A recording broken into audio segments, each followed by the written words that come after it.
Praise lord. దేవుని ఉన్నతమైన నామమునకు మహిమ కలుగునుగాక. ప్రభు నామమున మీ అందరికీ హృదయపూర్వక వందనాలు. ఈ ఉదయకాలము దేవుని వాక్యాన్ని విందాం. హెబ్రీలకు రాసిన పత్రిక 11వ అధ్యాయము 26వ వచనము. ఏలయనగా అతడు ప్రతిఫలముగా కలగబోవు బహుమానమందు దృష్టి ఉంచెను. ప్రియమైన వల్లరా, ఇక్కడ అతడు అంటే మోషే.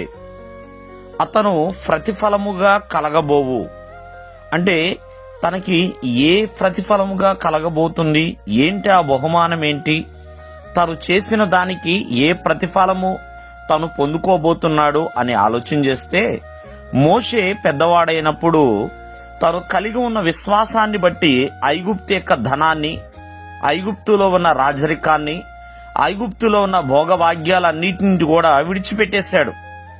అవి అల్పకాల పాప భోగాలని, వాటిని అనుభవించకూడదు. వాటిని అనుభవించుట కంటే దేవుని ప్రజలతో శ్రమ అనుభవించుట మేలు అనుకున్నాడు. ఫరో కుమార్తెగా తను ఫరో కుమార్తెకు కుమారుడుగా అనిపించుకోవాలని ఎప్పుడు కూడా అనుకోలేదు, ఒప్పుకోలేదు ప్రియమైన వాళ్ళరా. కాబట్టి తను ఐగుప్తుని విడిచిపెట్టాడు, ధనాన్ని విడిచిపెట్టాడు, గొప్ప భాగ్యాన్ని విడిచిపెట్టాడు, వాటన్నిటిని విడిచిపెట్టాడు. కాబట్టి దానికి ప్రతిఫలముగా తనకి ఏం కలగబోతుంది, ఆ బహుమానమే గొప్పది అని ఆ బహుమానమందు తను దృష్టి ఉంచాడు. ప్రియమైన వర్లరా, ఈ రోజున క్రీస్తుని నమ్మిన వారందరూ కూడా ఎన్నో వాటిని విడిచిపెడుతున్నారు. ఎంతో మంది ప్రభువునందు విశ్వాసం ఉంచి మరి కొన్ని ప్రాంతాలను విడిచిపెట్టి వెళ్ళి సేవ చేసేవాళ్ళు ఉన్నారు.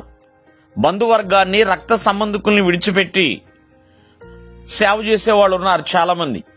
అలాగే కొంతమంది ప్రభువులు ఎప్పుడైతే బాప్తిసం పొందుకుంటారో బంధువులను కూడా విడిచిపెట్టేస్తూ ఉంటారు.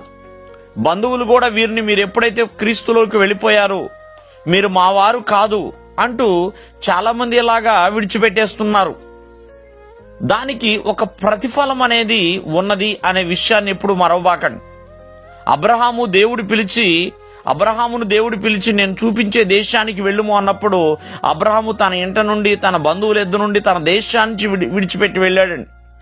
అబ్రహాముకి గొప్ప ప్రతిఫలము రాలేదా? అలాగే మోషేకు కూడా గొప్ప ప్రతిఫలాన్ని దేవుడు ఇచ్చాడండి.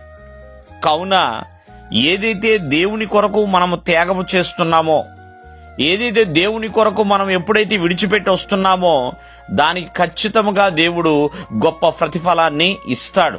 కాబట్టి మోషే కూడా ఆ ప్రతిఫలము కొరకే, ఆ బహుమానం కొరకే తను దృష్టి పెట్టి ముందుకు కొనసాగుతూ వెళ్ళి ఉన్నాడు. దేవుడు మిమ్మల్ని ఆశీర్వదించునుగాక. ఆమేన్.